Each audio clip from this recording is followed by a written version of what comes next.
It's fascinating how the mind is always protecting you in ways you might not even realize. Like dissociation. Have you noticed how sometimes part of you just drifts off into a little time bubble, separating itself from the rest of your experience? It happens so spontaneously, so naturally, you don't even realize it until later, if at all. And that part of you, the one that floats away, it's not lost, it's just keeping a safe distance.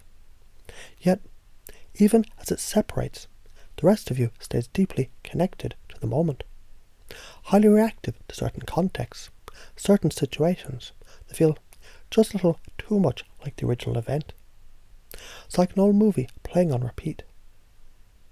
In NLP, when working with emotions like that, we step back 3, maybe 4 levels out. Imagine calling up that scene, standing outside of it, almost like watching it on a screen, detached, safe, and walking through it until the intensity drops, layer by layer, and then, just when it feels manageable, you step in closer. Not too fast, not too soon, 1 level at a time. Because if you never fully step back in, it's like leaving an unfinished song stuck on repeat. That is where it can fail. You have to reassociate fully, so the loop finally ends. And that is when things really begin to change. Most people, you see, they don't realize they have the control. And when you're in the middle of it, immersed in those powerful emotions, it feels like they control you. But when you step out just for a moment, something magical happens. You begin to notice a control panel, a device, a symbol of control. It's right there in front of you. And the moment you reach out and touch it, something clicks inside. Your brain loves tools. We evolved as tool-using creatures. Anytime we pick up a tool, something that gives us influence over a process, we feel more confident, more powerful than we do with just our bare hands.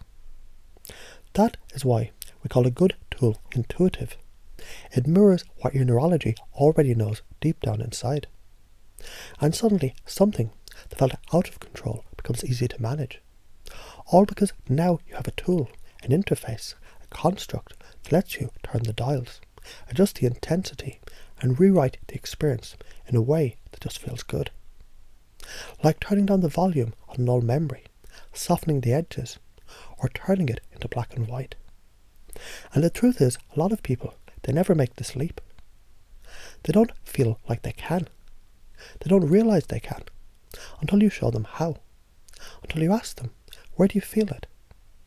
And the moment they point to it, something opens in their neurology, a window of hope, a new possibility.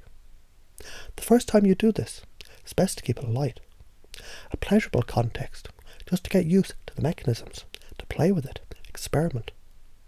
When it starts feeling natural, then you can make a list of things that you want to work with, starting with the easiest, building up momentum, a little bit of success stacking up like bricks in a wall. And here's the secret.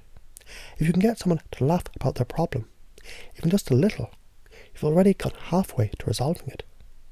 Laughter loosens the grip. It creates space for change. Even something as quick and playful as an induction calling out sleep and covering their eyes. You can create that moment of confusion where the mind just opens up, just enough for a new idea to slip in.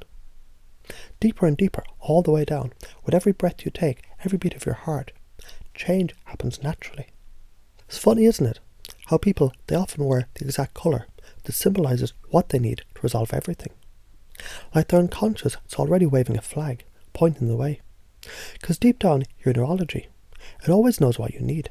It's always predicting, creating the solution before you even arrive. When you give it the right framework, a gallery of doors, a magic circle, a control panel, it naturally fills in the blanks. One layer deepens the next. And just like walking down the beach, discovering a secret passage, finding a hidden doorway, each step takes you deeper and deeper into the heart of change. And the urge to quit, it's always the strongest right before you succeed.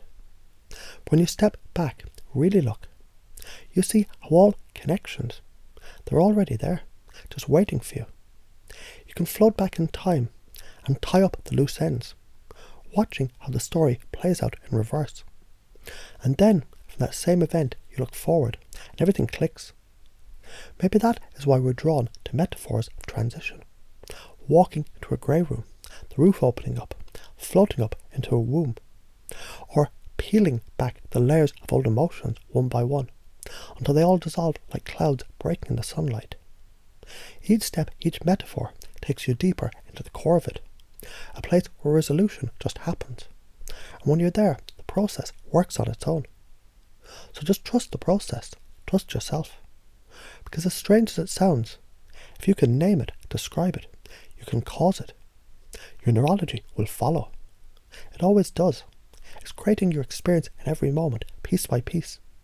Once you understand that, you're no longer just living life. You're shaping it, building it, transforming it. And that is the most powerful thing of all.